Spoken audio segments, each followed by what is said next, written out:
Movie की शुरुआत में हम एक गांव का सीन देखते हैं। वहां हमें एक औरत दिखाई देती है।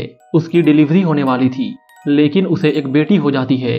इसके बाद उस औरत का पति अपनी बेटी को दूध में डुबाकर भगवान को अर्पित कर देता है, क्योंकि उस समय लड़की का होना अपशगुन माना जाता था और इसलिए वहां सब लोग लड़का ही चाहते थे। इसके बाद हमें दूसरा गांव दिखाया जाता है। वहां एक परिवार में रामशरण और उसके 5 बेटे होते हैं, लेकिन किसी भी बेटे की शादी नहीं हुई थी, क्योंकि वहां लड़की पैदा होते ही मार दी जाती थी। ये लोग काम करने के लिए रघु नाम के एक बच्चे को रखते हैं। रघु नीची जाति का था। वहां बड़ा बेटा रामशरण से कहता है कि वो जल्दी से उसकी शादी करा दे, क्योंकि उसकी उम्र निकल रही है। रामशरण कहता है वो उसके लिए लड़की ढूंढ रहा है, लेकिन इस गांव में तो क्या, आसपास के गांव में भी कोई लड़की नहीं है। ये सुनकर राकेश और उसके भाई खाना छोड़कर चले जाते हैं, लेकिन सूरज उनके साथ नहीं जाता है। फिर गांव के ढेर सारे लोग एक घर में टीवी देखने जाते हैं। वो घर इनका सिनेमा हॉल था। वहां वो लोग अश्लील फिल्में देखते हैं। टीवी देखते हुए वहां के बूढ़े लोग रोने लगते हैं, क्योंकि आज तक भी उनकी शादी नहीं हुई थी। फिल्म देखने के बाद राकेश के अंदर हवस जाग जाता है और वो बाहर निकलकर जानवर के साथ अपनी प्यास बुझाता है। अगले दिन रामशरण गांव के पंडित को बुलाकर कहता है वो उसके बेटों के लिए कहीं से भी लड़की का इंतजाम करे और वो इसके लिए लाखों रुपए देने को तैयार है। ये सुनते ही पंडित अपने काम में लग जाता है। हम देखते हैं कि राकेश एक टीचर है। स्कूल में पप्पू नाम का दूसरा टीचर उससे कहता है कि उसकी शादी होने वाली है और उसे भी उसकी शादी में आना होगा। ये सुनकर राकेश को काफी जलन होती है और वो गुस्से में एक बच्चे को पीटता है। इसके बाद हम देखते हैं कि पप्पू की शादी हो रही है। पप्पू का पिता लड़की के बाप को 5 लाख रुपए और 2 गाय देता है। फिर शादी के लिए दोनों मंडप में आते हैं, जिसके बाद पंडित दुल्हन बनी लड़की का पाजामा खींच लेता है, लेकिन वो दुल्हन लड़की नहीं बल्कि एक लड़का होता है। वहां लोग पैसों के लिए लड़के को लड़की बनाकर शादी करवा देते हैं और बाद में पैसे लेकर भाग जाते थे, और इसी तरह ये लोग भी भाग जाते हैं। एक दिन पंडित किसी काम की वजह से दूसरे गांव में जाता है और रात होने की वजह से वहीं रुक जाता है। सुबह जब वो शौच के लिए नदी के पास जाता है तो उसे किसी लड़की के गुनगुनाने की आवाज सुनाई देती है।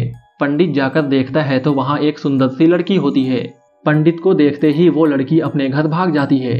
पंडित भी पीछा करते हुए उसके घर पहुंच जाता है। वहां वो लड़की के पिता प्रताप से मिलता है। प्रताप पंडित से कहता है कि अगर गांव वालों को उसकी बेटी के बारे में मालूम हो जाता तो वो उसकी बेटी को भेड़ियों के जैसे नोचकर खा जाते, इसलिए वो गांव से दूर इस जंगल में रहता है। फिर पंडित उसे अपनी बेटी की शादी रामशरण के घर में करने के लिए कहता है। साथ ही वो उसे 1 लाख रुपए देने की भी बात कहता है। ये सुनकर प्रताप मान जाता है। इसके बाद पंडित रामशरण के पास जाता है और उसे और सूरज को अपने साथ लेकर प्रताप के घर पर आता है।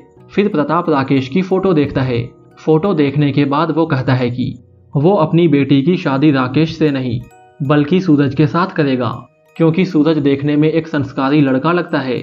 ये सुनकर रामशरण जाने लगता है, लेकिन रास्ते में वो सोचता है कि कल्कि की शादी सूरज से ही करने में भलाई है, क्योंकि सूरज उसकी सारी बातों को मानता है। इसके बाद हम देखते हैं कि रामशरण प्रताप को 5 लाख रुपए और 5 गायें देता है और कल्कि की शादी अपने 5 बेटों के साथ कर देता है। इसके बाद ये लोग कल्कि को लेकर घर आते हैं। घर आकर राकेश बोलता है कि कल्कि के साथ सुहागरात सबसे पहले वो मनाएगा, क्योंकि वो 5 में सबसे बड़ा भाई है। ये सुनकर रामशरण कहता है कि हरामखोरो, तुम लोगों ने अपने बाप के बारे में भी नहीं सोचा। तुम्हारी माँ के गुजर जाने के बाद मैंने जिंदगी कैसे काटी ये सिर्फ मैं ही जानता हूँ, इसलिए कल्कि के पास सबसे पहले मैं जाऊंगा। इसके बाद रामशरण कल्कि के पास जाता है और उसके साथ सुहागरात मनाता है, लेकिन अगली सुबह कल्कि को मालूम होता है कि कल रात उसके पास कोई और नहीं बल्कि उसका ससुर ही आया था। इसके बाद सभी भाई एक एक दिन करके कल्कि के साथ सोते हैं। 5 भाई कल्कि को सिर्फ अपनी हवस मिटाने के लिए इस्तेमाल कर रहे थे। फिर जब सबसे छोटे बेटे सूरज की बारी आती है तो वो कल्कि के पास जाता है, लेकिन उस दिन कल्कि की तबीयत ठीक नहीं थी, तो वो उसके साथ जबरदस्ती नहीं करता है और वो सिर्फ उससे बातें करता है। सूरज काम में कल्कि की हेल्प भी करता है, जिसके बाद दोनों एक दूसरे से प्यार करने लगते हैं। इसके बाद कल्कि अपने बाकी पतियों को अपने पास आने से रोकने लगी, जिससे रामशरण और उसके बाकी बेटे जलने लगते हैं कि सूरज ने ही उनका काम खराब किया है। अपनी हवस मिटाने के लिए ये लोग इतना नीचे गिर जाते हैं कि कोई सोच भी नहीं सकता है। एक दिन चारों भाई मिलकर सूरज को मार देते हैं, जिसके बाद कल्कि बिल्कुल अकेली हो जाती है। इसके बाद रामशरण समेत बाकी भाई कल्कि के साथ दिन में कई बार जबरदस्ती करते, लेकिन कल्कि चाहकर भी कुछ नहीं कर पाती। फिर एक दिन वो रघु के हाथों अपने पिता के पास चिट्ठी भेजती है, जिसके बाद अगले ही दिन प्रताप वहां आता है। यहाँ रामशरण प्रताप को और 1 लाख रुपए देता है, क्योंकि वो भी बिना बताए कल्कि के साथ सो रहा था। अपने बाप के पैसों के लालच के बाद भी कल्कि उसके पैर छूती है। कुछ देर बाद प्रताप वहां से चला जाता है। भले ही प्रताप अपनी बेटी को इन भेड़ियों से नहीं बचा पाया, लेकिन कल्कि अपने बाप को खुश देखना चाहती है। प्रताप के जाने के बाद राकेश और बाकी भाई कल्कि को बहुत मारते हैं। वो कहते हैं कि तुम्हारी वजह से तुम्हारा बाप यहाँ आया और हमें उसे 1 लाख रुपए देने पड़े। मार खाने के बाद कल्कि रघु से कहती है कि वो यहाँ से आज़ाद होने में उसकी हेल्प करे। अगले ही दिन रघु कल्कि को लेकर भागने लगता है, लेकिन रास्ते में ही राकेश और उसके भाई उन्हें पकड़ लेते हैं और फिर रघु को वहीं मार डालते हैं। इसके बाद वो कल्कि को घर ले जाते हैं और उसे गाय वाले घर में बांध देते हैं। इधर जब रघु के घर वालों को ये मालूम होता है कि रामशरण और उसके बेटों ने ही रघु को मारा है, तो वो बदला लेने के लिए वहां आते हैं। फिर जब रघु का चाचा कल्कि को बंधा हुआ देखता है, तो वो कहता है कि तुम्हारी वजह से ही ये सब हुआ है। इसके बाद वो भी कल्कि के साथ जबरदस्ती करता है। फिर वो अपने बिरादरी के लोगों में जाता है और उन्हें भड़काते हुए कहता है कि बड़े लोगों ने उनके बच्चे को मार डाला। फिर ऐसे ही कुछ दिन बीत जाते हैं। कल्कि प्रेग्नेंट हो जाती है। इसके बाद रामशरण वापस उसे अपने घर में रख लेता है, लेकिन वहां सभी कंफ्यूज होते हैं कि उस बच्चे का बाप कौन है। वहां रामशरण कहता है कि सबसे पहले उसी ने उसके साथ कांड किया था, इसलिए ये बच्चा उसी का है। जब प्रेग्नेंट वाली बात रघु के चाचा को मालूम होती है, तो वो अफवाह फैला देता है कि बच्चे का बाप रघु का भाई है, क्योंकि वो कल्कि को अपने पास रखना चाहता था। इसके बाद ये लोग कल्कि को लेने के लिए रामशरण के घर में जाते हैं, लेकिन गुस्से में आकर रामशरण और उसके बेटे उन पर फायरिंग करने लगते हैं। इस फायरिंग में रघु का भाई मारा जाता है। बचे हुए लोग वहां से भागने लगते हैं।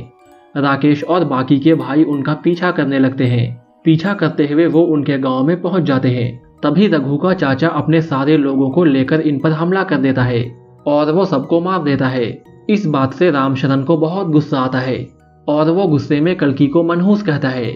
फिर वो जैसे ही कल्कि को जलाने वाला होता है, तभी उनका नया नौकर चाकू लेकर रामशरण को मार देता है। वहीं गांव के बाकी लोग भी एक दूसरे के साथ लड़ते हुए मारे जाते हैं। फिर कुछ दिन बाद कल्कि को एक बेटी होती है, लेकिन कल्कि दुखी होने के बजाय बहुत खुश होती है।